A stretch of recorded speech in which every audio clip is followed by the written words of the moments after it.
من عمل صالحا من ذكر أو أنثى وهو مؤمن فلنحيينه حياة طيبة ولنجزينهم أجرهم بأحسن ما كانوا يعملون الله رب العالمين বলেন এই দুনিয়ার মানুষ মিন যাকারিন আও উনসা তুমি পুরুষ হও আর নারী হও যুবক হও আর যুবতী হও আমি আল্লাহ বলছি শুনো তুমি দুইটি কাজ করো আমি আল্লাহ তোমার সাথে দুইটা ওয়াদা করলাম সুবহানাল্লাহ বলে আমাদের কাজ কয়টা দুইটা আল্লাহর ওয়াদা কয়টা দুইটা আল্লাহ কি ওয়াদা ভঙ্গ করেন কোনো সম্ভাবনা আছে না আল্লাহ ওয়াদা ভঙ্গ করেন না ওয়াদা ভঙ্গের কোনো ভয় নেই আমাদের কাজ করতে হবে কয়টা দুইটা আল্লাহ পাক বলেন মান আমিলা সলিহা এক নাম্বার হলো তুমি আমলে সলেহ করো নেক আমল করো কি আমল করো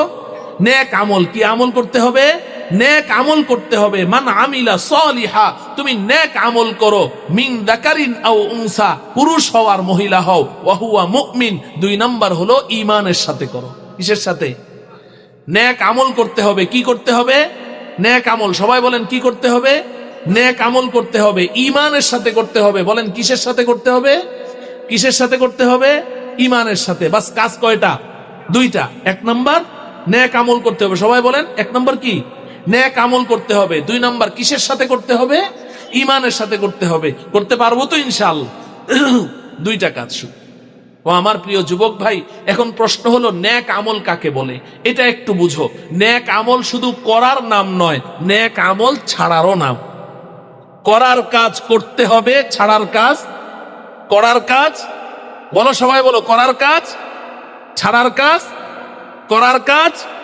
ছাড়ার কাজ হ্যাঁ এর নাম হলো নেক আমল আমরা শুধু বুঝি যে করার কাজ করলেই নেক আমল হয়ে যায় না না না করার কাজ করলে নেক আমল এটা হলো অর্ধেক আমরা মনে করি যে আজকে থেকে নেক আমল করব নামাজ পড়তে হবে রোজা রাখতে হবে কোরআন তেলাওয়াত করতে হবে জিকির আজকার করতে হবে তাসবিহ তাহলিল পড়তে হবে দান খয়রাত করতে হবে হ্যাঁ এগুলো নেক আমল এগুলো হলো অর্ধেক আর অর্ধেক কি আজকে থেকে মিথ্যা কথা ছাড়তে হবে বলো মিথ্যা কথা ছাড়তে হবে চুরি করা ছাড়তে হবে ছিনতাই করা ছাড়তে হবে ডাকাতি করা ছাড়তে হবে মিথ্যা কথা বলা ছাড়তে হবে মদ পান করা ছাড়তে হবে জেনা ব্যভিচার করা ছাড়তে হবে সুদ ঘুষ খাওয়া ছাড়তে হবে জুয়া খেলা ছাড়তে হবে গীবত শিকায়াত করা ছাড়তে হবে অন্যের সামনে একজনকে লজ্জিত করা ছাড়তে হবে কাউকে লাঞ্ছিত করা হারাম এটাও ছাড়তে হবে এই গুনাহ ছাড়তে হবে মোবাইলে অশ্লীল ছবি দেখা ছাড়তে হবে পরনারীর দিকে কুদৃষ্টি দেওয়া ছাড়তে হবে এই যে ছাড়তে হবে এটা হলো নেক আমল আমরা শুধু করতে হবেটাই বুঝি ছাড়তে হবেটা বুঝি না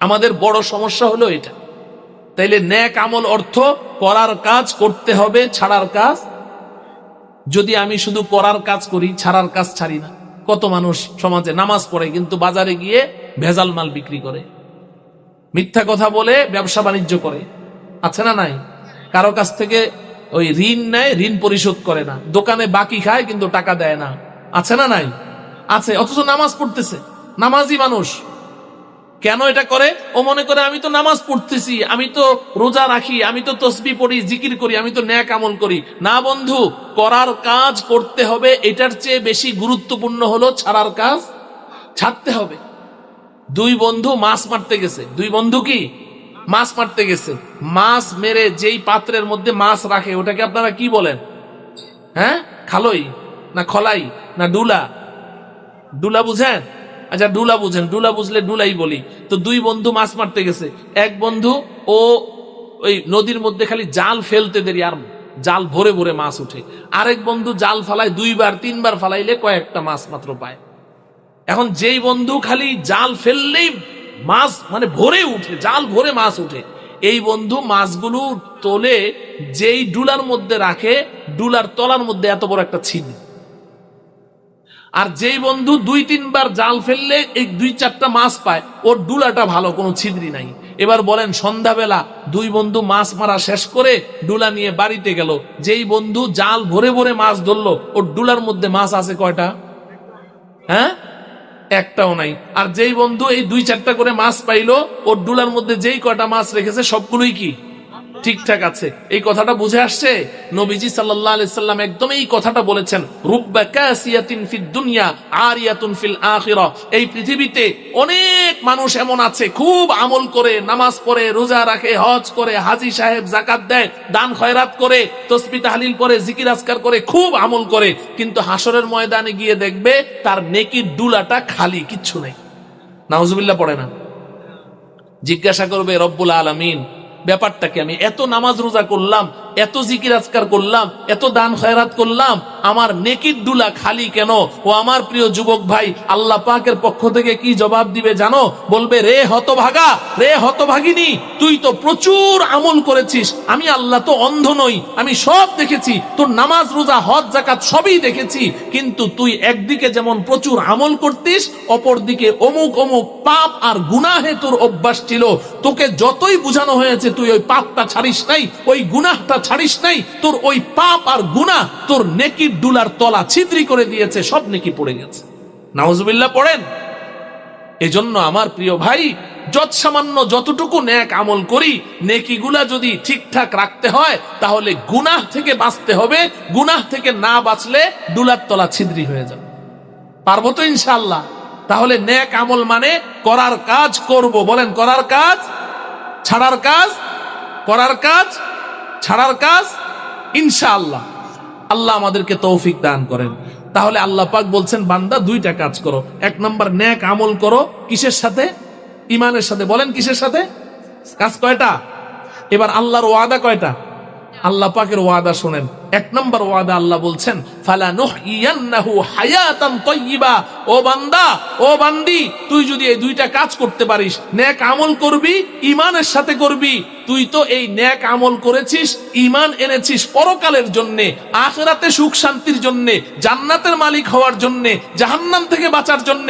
কিন্তু আমি আল্লাহ বড় দয়াশীল, বড় মেহেরবান।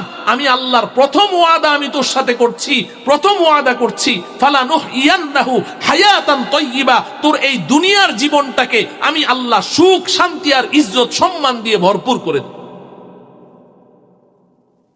সুখ শান্তির ঠিকানা আল্লাহ বলে দিয়েছে, সুখ শান্তির ঠিকানা বলে দিয়েছে। নেক আমল করো, ইমানের সাথে করো। দুই কাজ বাস, আর কিচ্ছু না। কি? নেক আমল করো, ইমানের সাথে করো। আল্লাহর প্রথম ওয়াদা, আমি তোমার এই জীবনটাকে সুখ শান্তি ইজ্জত সম্মান দিয়ে ভরপুর করে দেব। দুই নাম্বার, ওয়ালা নাজজিয়ান্নাহুম আজরাহুম বিআহসানি মা কানু ইয়ামালুন।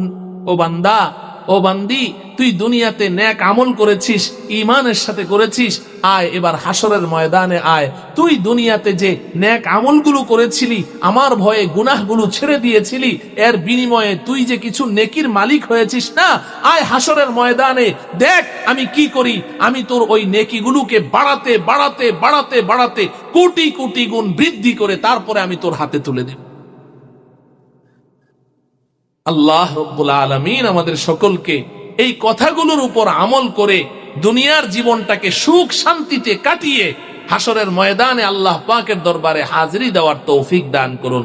ওয়া সাল্লাল্লাহু তাআলা আলা সাইয়্যিদিনা মুহাম্মদ ওয়া আলা আলিহি ওয়া আসহাবিহি আজমাইন। আসসালামু আলাইকুম ওয়া রাহমাতুল্লাহি ওয়া বারাকাতুহু। মত পোষণ করে আমরা এই দুনিয়াতে এসেছি, আমাদেরকে কে সৃষ্টি করেছেন? আল্লাহ রব্বুল আলামিন সৃষ্টি করেছেন। কিন্তু বলুন, এই পৃথিবীর সব মানুষ তারা কি আল্লাহকে স্বীকার করে? না, স্বীকার করে না। একদল বলে আল্লাহ আছেন, আরেক দল বলে আল্লাহ বলে কেউ নাই। নাউজুবিল্লাহ বলেন। যারা বলে আল্লাহ আছে তাদেরকে বলে আস্তিক, আর যারা বলে আল্লাহ নাই তাদেরকে বলে নাস্তিক। যে স্রষ্টা বলে কেউ নাই, স্রষ্টা বলে কেউ নাই, এরা নাস্তিক।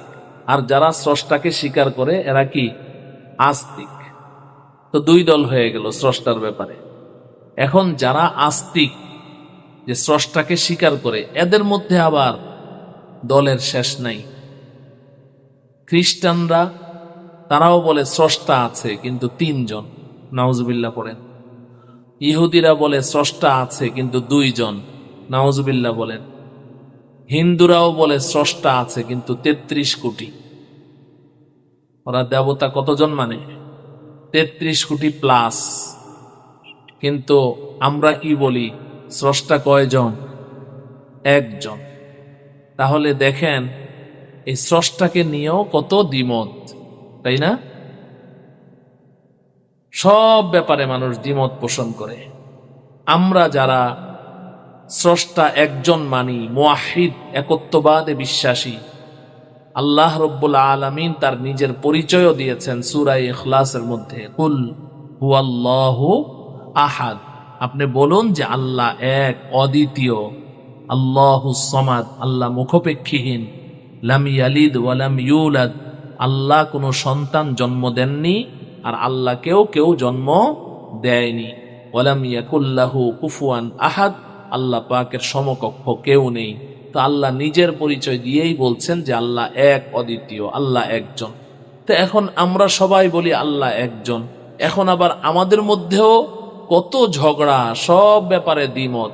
আল্লাহ রব্বুল আলামিন তিনি আমাদেরকে সর্বপ্রথম ঈমান আনয়নের পরে সবচেয়ে গুরুত্বপূর্ণ যে ইবাদত সেটা হলো নামাজ। সেটা কি? নামাজ। বলুন নামাজ কয় ওয়াক্ত? 5 ওয়াক্ত। আমরা সবাই বলছি 5 ওয়াক্ত।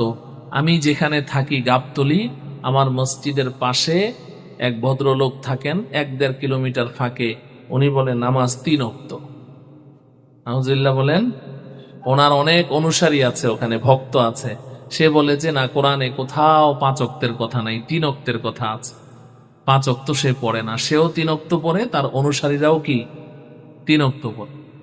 সব ব্যাপারে আমরা দ্বিমত পোষণ করি। এটা উদাহরণস্বরূপ বোঝার জন্য বলছি যে সব ব্যাপারে দ্বিমত পোষণ করে। কিন্তু একটা বিষয় আমি আজকে আপনাদেরকে শোনাতে চাই খুব সংক্ষেপে, 10-15 মিনিটের মধ্যে। এই বিষয়ে কারো কোনো দ্বিমত নেই, সবাই একমত পোষণ করে। সেই বিষয়টা কি জানেন? সেটা হলো পৃথিবীর সবাই শান্তি চায়, কেউ অশান্তি চায় না। এই ব্যাপারে কারো দ্বিমত আছে? আপনাদের এখানে কোনো যুবক ভাই বলেন যে না আমি শান্তি চাই না, অশান্তি চাই, আছে কেউ? না।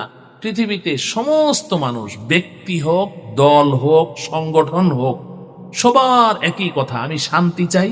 আবার এই যে সামনে নির্বাচন আসছে, প্রার্থীরা এসে বলে আমি নির্বাচিত হলে এলাকায় শান্তি প্রতিষ্ঠা করব। কেউ কি এটা বলে যে আমার নির্বাচনী ওয়াদা আমি এলাকায় অশান্তি প্রতিষ্ঠা করব? এটা কেউ বলে? না। তাহলে পৃথিবীর সব মানুষ, মুসলিম হোক, অমুসলিম হোক, আস্তিক হোক, নাস্তিক হোক, সব মানুষের একই কথা, আমরা শান্তি চাই, শান্তি প্রতিষ্ঠা করতে চাই। বলেন ঠিক কিনা? এই ব্যাপারে কারো কোনো দ্বিমত আছে? কোনো দ্বিমত নেই। আচ্ছা, এবার আপনারা ইনসাফের সাথে আমাকে একটা প্রশ্নের জবাব দেন। দিন দিন আমাদের শান্তি বাড়ছে না অশান্তি বাড়ছে? হ্যাঁ, বড় আশ্চর্যের ব্যাপার। এটা আশ্চর্যের ব্যাপার না? আমরা সবাই শান্তি চাই, শান্তি প্রতিষ্ঠা করতে চাই, ব্যক্তিও শান্তি প্রতিষ্ঠা করতে চায়, দলও শান্তি প্রতিষ্ঠা করতে চায়, সবার ওয়াদা শান্তি শান্তি, কেউ অশান্তি চায় না। কিন্তু আপনারা বলছেন দিন দিন আমাদের বাড়ছে কি? অশান্তি। কারণটা? আরে ভাই, এই যে জায়গাটা আছে, এই জায়গা নিয়ে যদি 2 দল হয়ে যায়, এক দল বলে আমরা এখানে একটা মসজিদ নির্মাণ করব, আরেক দল বলে যে না এখানে একটা খেলার মাঠ হবে। 2 দলে ঝগড়া লাগে, মসজিদও হয় না, খেলার মাঠও হয় না, ঠিক না বেঠিক? কিন্তু সবাই মিলে যদি বলে যে না এখানে একটা মসজিদ হবে, খেলার মাঠ হবে না, তাইলে কি মসজিদ হইতে আর কোনো বাধা আছে? অল্প দিনেই মসজিদ হয়ে যাবে, ঠিক কিনা? তো তাইলে পৃথিবীর সমস্ত মানুষ বলছে শান্তি চাই, কিন্তু আপনারা বলছেন দিন দিন বাড়ছে কি? কারণটা কি? এখানে বাধা কোথায়? প্রশ্ন জাগে না? এই প্রশ্নের জবাব দিয়ে আমি আমার কথা শেষ করব। আচ্ছা ভাই, আপনারা বলেন কোরআন হাদিস লাগবে না, আল্লাহ তো আমাদেরকে বিবেক দিয়েছেন, আকল দিয়েছেন। বলেন এখন যদি কারেন্ট চলে যায়, বিদ্যুৎ চলে যায়, আর আমাদের মাহফিলের সভাপতি সাহেব উনি ফোন করলেন ওয়াসা অফিসে, কোথায়? ওয়াসা অফিসে ফোন করে বলে আমাদের কারেন্ট চলে গেছে, কারেন্ট দাও, দিতে পারবে? হ্যাঁ? আচ্ছা, টিএনটি অফিসে ফোন করলো, ফোন করে বললো কারেন্ট চলে গেছে, কারেন্ট দাও, দিতে পারবে? কোথায় ফোন করা লাগবে? বিদ্যুৎ অফিসে ফোন করতে হবে, তাই না? এটা বুঝতে কি কোরআন হাদিস লাগে? না, একদম সহজ কথা, একটা সায়েন্টিফিক কথা। তার মানে হচ্ছে যেই জিনিস যেই জায়গায় আছে ওই জিনিসকে ওই জায়গা থেকেই আমদানি করতে হবে, তাইলেই পাওয়া যাবে, তাই না? এখন আপনার হলো দুধের দরকার, আপনার গিন্নি বলেছে পায়েস রান্না করব, দুধ নিয়ে আসো। আপনি দৌড়ে গেলেন ওই গোশতের দোকানে, যেখানে গোশত বিক্রি করে, যায় বললেন আমাকে 1 কেজি দুধ দাও, দিতে পারবে? হ্যাঁ?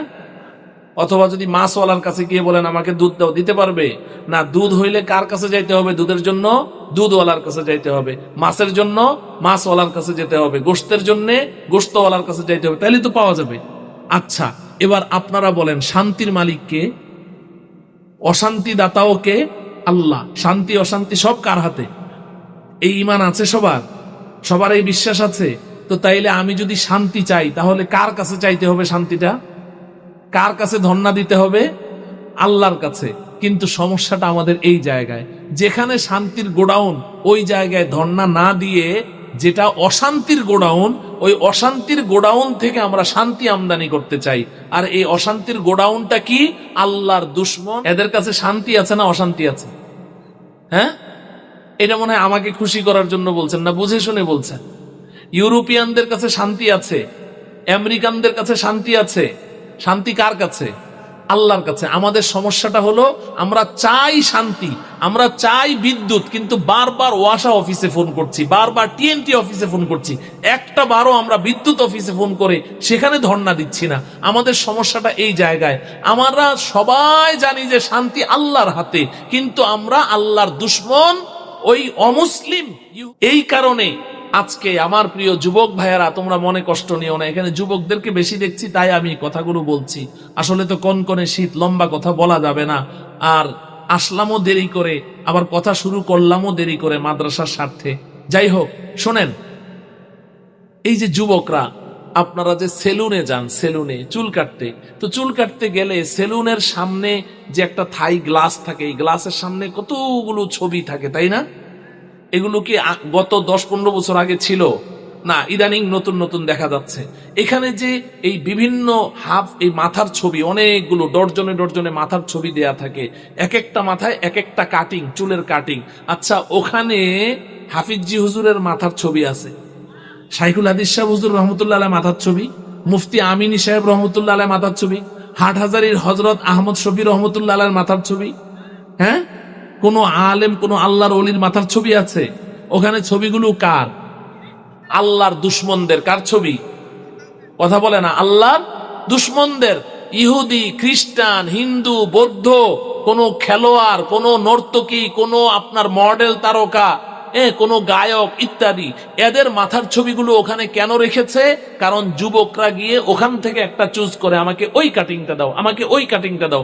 কারণ হলো যুবকদের ধারণা যে এই আল্লাহর দুশমনদের এই কাটিংটা যদি আমি মাথায় দেই তাহলে আমাকে বেশি সুন্দর লাগবে, আমার ইজ্জত বাড়বে, আমার সম্মান বাড়বে, আমার শান্তি বাড়বে। এজন্য সে ওই অমুসলিমদের কাটিংটা তার মাথার মধ্যে দেয়। বলেন ঠিক কিনা? শরীরের মধ্যে সবচেয়ে দামি অঙ্গ কোনটা? কথা বলে না। মাথা সবচাইতে দামি না? কিরে ভাই, সবচাইতে দামি কোনটা? তো সবচাইতে দামি আপনার যেই অঙ্গটা, এই অঙ্গটা আপনি আল্লাহর দুশমন অমুসলিমদের সাইজে আপনি কাটিং দিচ্ছেন, তাহলে আপনার এখানে শান্তিটা আসবে কোত্থেকে? কথা বুঝে আসে? তো চুল কাটতেও আমরা আল্লাহর দুশমনদেরকে অনুসরণ করি। এরপরে আচ্ছা দেখেন, ওই যে বাজারে গিয়ে আপনার গিন্নি আপনাকে বলেছে ঈদের সময় যে আপনার নিজের জন্য একটা পাঞ্জাবি কিনবেন, ছেলে মেয়েদের জন্য কাপড় কিনবেন, আমার জন্য একটা শাড়ি কিনবেন। বাজারে গিয়ে আপনি শাড়ির দোকানে টাকা দিলেন, কত দাম ভাই? বলে 1000 টাকা। টাকা দিলেন, শাড়িটা দিল, দেখলেন এক জায়গায় একটু ছিঁড়া, শাড়িটা নিবেন? ভাই এটা চেঞ্জ করে দেন। টাকা দিয়ে কিনলাম, ছিঁড়া শাড়ি কিনবো কেন? একটা পাঞ্জাবি কিনলেন, দেখলেন যে পাঞ্জাবির হাতার এই জায়গায় একটু সুতা উঠে আছে, বা এটা সুতা বের হয়ে আছে, এটা রিজেক্ট মাল, আরেকটা দেন, তাই না? টাকা দিয়ে কেউ ছিঁড়া কাপড় কিনে? তা আমাদের যুবক ভাইরা টাকা দিয়ে ছিঁড়া প্যান্ট কিনে কেন? এই জায়গায় ছিঁড়া, এই জায়গায় ছিঁড়া, এখানে ছিঁড়া। ও আমার প্রিয় যুবক ভাই, কোন সুস্থ এবং সুষ্ঠু মস্তিষ্কের মালিক পাগল না, তার আকল বুদ্ধি সব ঠিক আছে, ও কোনোদিন টাকা দিয়ে কোনোদিন ছিঁড়া কাপড় নিবে? তাহলে আপনি কেন এই ছিঁড়া প্যান্টটা টাকা দিয়ে কিনলেন? ভালো প্যান্ট নাই বাজারে, তা আপনি ছিঁড়া প্যান্টটা কেন কিনলেন? ওই ইহুদি খ্রিস্টানদের অনুসরণে। বলেন ঠিক কিনা? মনে কষ্ট নিচ্ছেন? তাইলে চিন্তা করেন আপনি কতটা তাদের অনুসরণ করছেন। আপনি মনে করছেন যে এই প্যান্টটা কিনলে এটার মধ্যে আমার শান্তি, এটার মধ্যে আমার শান্তি, এটার মধ্যেই সৌন্দর্য। ঘরে সন্তান জন্মগ্রহণ করেছে, মেয়ে সন্তান জন্মগ্রহণ করেছে, মেয়েটাকে আপনি হাফ প্যান্ট পরান, শার্ট পরান, কারণটা কি রে ভাই? কেন মেয়েদের আলাদা পোশাক নেই? ইসলাম কি কোনো পোশাকের কোড আপনাদেরকে দেয় নাই? হ্যাঁ, তাহলে আপনি ওই পোশাক কেন পরাচ্ছেন? মেয়েটা যদি আল্লাহ বলে, রসুল বলে, কালিমায়ে তৈয়বা লা ইলাহা ইল্লাল্লাহ পড়ে, এত ভালো লাগে না। কিন্তু মেয়েটা যদি একটু আপনাকে আব্বু না বলে যদি ড্যাডি বলে, মাকে যদি আম্মু না বলে যদি মাম্মি বলে, তাহলে কি খুশি, ওহ আমার মেয়ে কি সুন্দর ইংলিশ বলতে পারে, তাই না? এই দিলটা ভরে যায়। সব ব্যাপারে আমরা শুধু আল্লাহর দুশমনদেরকে অনুসরণ করছি। কেন? আমরা মনে করছি যে এই দুশমনদের কাছেই শান্তি আছে। তো যেখানে অশান্তির গোডাউন, ও আমার প্রিয় ভাইয়েরা বিশ্বাস করেন, এই আপনার ইহুদি খ্রিস্টদের ধারণা যে আমার যৌবনের চাহিদা পূরণের স্বাধীনতা দিতে হবে, তাইলেই শান্তি। আর আরেক দল মনে করছে আমার টাকার পাহাড় চাই, সম্পদের পাহাড় চাই, প্রচুর সম্পদ হলে শান্তি। একদল মনে করে সম্পদের মধ্যে শান্তি, আরেক দল মনে করছে যৌবনের চাহিদার মধ্যে শান্তি। বলেন ঠিক কিনা? আমি আজকে আপনাদেরকে শুধু একটা তথ্য দিয়ে যেতে চাই, ও আমার প্রিয় ভাইয়েরা, টাকার মধ্যেও শান্তি নেই, যৌবনের স্বাধীনতার মধ্যেও শান্তি নেই। এই পৃথিবীর মধ্যে সবচেয়ে ধনী দেশ হাতে গোনা 2-3টা দেশের মধ্যে একটা দেশের নাম হলো সুইডেন। কি নাম? সুইডেন এমন একটা রাষ্ট্র, ওদের হাতে এত টাকা, আগামী 10 বছর ওরা ইনকাম বন্ধ করে দিবে। কল কারখানা, ইন্ডাস্ট্রি, ব্যবসা বাণিজ্য, চাকরি বাকরি সব বন্ধ করে ওরা শুধু ঘরে বসে খাবে। আগামী 10 বছর পুরা রাষ্ট্র যদি সব আপনার এক্সপোর্ট ইম্পোর্ট সব বন্ধ করে দিয়ে শুধু ওরা খায় আর খায়, 10 বছরে ওদের টাকা শেষ হবে না। এত টাকা সুইডেনের হাতে। তো যদি টাকার মধ্যে শান্তি থাকে, সম্পদের মধ্যে শান্তি থাকে, যেই টাকার জন্য, যেই সম্পদের জন্য তুমি একটা হিংস্র পশু হয়ে গেছো, মানুষকে খুন করছো, অন্যের সম্পদ লুট করছো, হালাল হারামের মধ্যে পার্থক্য করছো না, যেই টাকার ইনকামের জন্য তুমি মনে করছো টাকার মধ্যে সুখ, তাহলে টাকার মধ্যে সুখ থাকলে সবচেয়ে বেশি সুখ সুইডেনে আছে। ঠিক কিনা বলেন? কারণ ওদের টাকা সবচেয়ে বেশি। আর যুবকরা মনে করছে আমার যৌবনের স্বাধীনতার মধ্যে শান্তি। তাহলে শুনে রাখো যুবক, এই যে সুইডেন এমন একটা রাষ্ট্র, এই রাষ্ট্রের মধ্যে জাতীয় সংসদ ভবনে সব মন্ত্রী, মিনিস্টার, এমপি, সংসদ সদস্য সবার হাততালি দিয়ে, টেবিলে হাততালি দিয়ে তারা ওই দেশে ফ্রি বৈধ ঘোষণা করেছে। নাউজুবিল্লাহ পড়েন। যুবক যুবতীরা যেখানে খুশি সেখানে তাদের যৌন চাহিদা মিটাতে পারবে। পথে ঘাটে, হাটে বাজারে, একেবারে সব জায়গাতে, মাঠে ময়দানে, লোকের সামনে, একেবারে সমস্ত জনসম্মুখে তারা যা খুশি তাই করবে, কেউ তাদেরকে বাধা দিতে পারবে না। এটা ওখানে রাষ্ট্রীয়ভাবে আইন করা হয়েছে। ও আমার প্রিয় যুবক ভাই, তো যদি যৌবনের স্বাধীনতার মধ্যে শান্তি থাকে, সুইডেনে সবচেয়ে বেশি শান্তি থাকার কথা, কারণ ওদের সবচেয়ে যৌবনের স্বাধীনতা বেশি। যদি সম্পদের মধ্যে শান্তি থাকে, সুইডেনে সবচেয়ে বেশি শান্তি থাকার কথা, কারণ ওদের সম্পদ সবচেয়ে বেশি। আমি আজকে তোমাদেরকে একটা তথ্য দিয়ে যাই, কালকে যাচাই করে দেখো, পৃথিবীর মধ্যে সবচাইতে বেশি সুইডেনের যুবক যুবতীরা। এবার আমাকে জবাব দাও, আত্মহত্যা মানুষ কেন করে? শান্তিতে থাকলে না অশান্তিতে থাকে? শান্তিতে থাকলে কেউ আত্মহত্যা করে? তাহলে বোঝা গেল সুইডেনের মানুষ পৃথিবীর মধ্যে সবচাইতে বেশি অশান্তিতে আছে। কথা ঠিক? তাহলে বোঝা গেল সম্পদের মধ্যেও শান্তি নেই, যৌবনের স্বাধীনতার মধ্যেও শান্তি নেই। আমি আজকে তোমাদেরকে শান্তির সন্ধান দিতে চাই, শান্তির সন্ধান দিতে চাই। শান্তিটা আছে কোথায়? শান্তিটা আছে কোথায়? একটু আগেই তো বললে শান্তি কার কাছে? আল্লাহর কাছে। আল্লাহ রাব্বুল আলামিন আমাদেরকে শান্তির সন্ধান দিচ্ছে। আলহামদুলিল্লাহি রাব্বিল আলামিন ওয়াস সালাতু ওয়াস সালামু আলা সাইয়্যিদিল আমবিয়া ওয়াল মুরসালিন মুহাম্মাদিন ওয়া আলা আলিহি ওয়া আসহাবিহি আজমাইন। ربنا آتنا في الدنيا حسنة وفي الآخرة حسنة وقنا عذاب النار. ربنا هب لنا من أزواجنا وذرياتنا قرة أعين واجعلنا للمتقين إماما. رب ارحمهما كما ربياني صغيرا. রব্বুল আলামিন দুনিয়ার কোন রাজা বাদশা যত বড় জালেম হোক না কেন, নিজের দেশের কোন প্রজাকে তার রাজ দরবারে ডেকে এনে কখনো খালি হাতে ফেরত দেয় না। মাওলায়ে করিম আজকে মদিনাতুল উলুম মাদ্রাসার এই মাহফিলের আওয়াজ কত হাজার হাজার মানুষের কানে পৌঁছেছে, তাদের মধ্য থেকে পছন্দ করে বাছাই করে আমাদের মতো কিছু গুনাহগারদেরকে আপনি আপনার রাজ দরবারে ডেকে এনেছেন গো মাওলা। মাওলায়ে করিম, আপনি আরহামুর রাহিমিন হয়ে আজকে আপনার খাস দরবারে ডেকে এনে আমাদের কাউকে আপনি খালি হাতে ফেরত দিয়েন না গো মাওলা। মেহেরবান খোদা, আমার সাথে অনেক নাবালেগ তালিবুল ইলমরা হাত তুলেছে, অনেক হাফেজে কুরআনরা হাত তুলেছে, অনেক আলেম মুফতি মুহাদ্দিসরা হাত তুলেছে মাওলা, অনেক সাদা দাড়িওয়ালা মুরব্বীরা হাত তুলেছেন মাওলা, অনেক নামাজি পরহেজগার আপনার বান্দা বান্দীরা হাত তুলেছে মাওলা, অনেক এমন নওজওয়ানদেরকে দেখতে পাচ্ছি যারা তাদের যৌবনটা আপনার ইবাদত বান্দিগিতে কাটিয়ে দিচ্ছে মাওলায়ে কারীম। এদের মধ্য থেকে কার দুটো হাত আপনার পছন্দ হয়, ওই দুটো হাতের উসিলায় আমাদের প্রত্যেকের হাতগুলোকে আপনি কবুল করে নেন, আমাদের প্রত্যেকের জিন্দেগীর সমস্ত গুনাহ খাতাগুলো মাফ করে দেন মাওলা, আপনি আমাদেরকে মাফ করে দেন। মেহেরবান খোদা, আমাদের মরহুম মরহুমা মা বাবাকে মাফ করে দেন, আমাদের মা বাবাকে মাফ করে দেন, আমাদের দাদা দাদু নানা নানু আত্মীয় স্বজন পাড়া প্রতিবেশী দোস্ত আহবাবদেরকে মাফ করে দেন রব্বুল আলামিন। আজকের এই ইসলাহি জলসার উসিলায়, ইসলাহি মজলিসের উসিলায় এই এলাকার জমিনের নিচে যত মুর্দার শায়িত আছে সবাইকে আপনি মাফ করে দেন, আশেপাশের গোরস্থানে যত মুর্দার শায়িত আছে সবাইকে মাফ করে দেন। মেহেরবান খোদা, আমাদের মধ্যে যত অসুস্থ রোগী আছে সবাইকে সুস্থ করে দেন, অভাবীদের অভাব দূর করে দেন মাওলায়ে করিম। ঋণগ্রস্ত ব্যক্তিদের ঋণ পরিশোধের ব্যবস্থা করে দেন মাওলা গো, যার যে পেরেশানি আছে আপনি দূর করে দেন।